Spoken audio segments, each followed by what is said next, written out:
নিজের সতীত্ব নিলামে তুলে 2,50,000 পাউন্ড পাওয়ার আশা করছেন এক মেডিকেল স্টুডেন্ট। আপনার কি চোখ কপালে উঠল?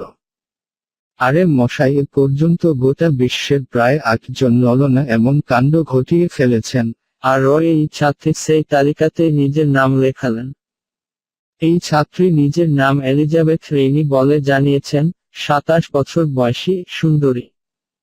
নিজের আকর্ষণীয় অন্তর্বাস পরার ছবি নিজের ওয়েবসাইটে পোস্ট করে নিলামের কথা ঘোষণা করেছেন, তবে ইনি বুদ্ধিমতীও বটে।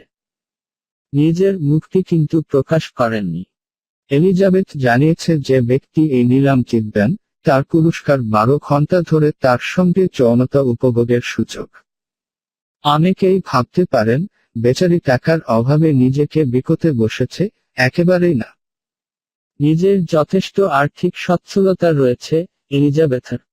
তবুও এমন আকর্ষণীয় অফার দিয়ে যদি আরও 2 পাউন্ড আমদানি হয়, ক্ষতি কি?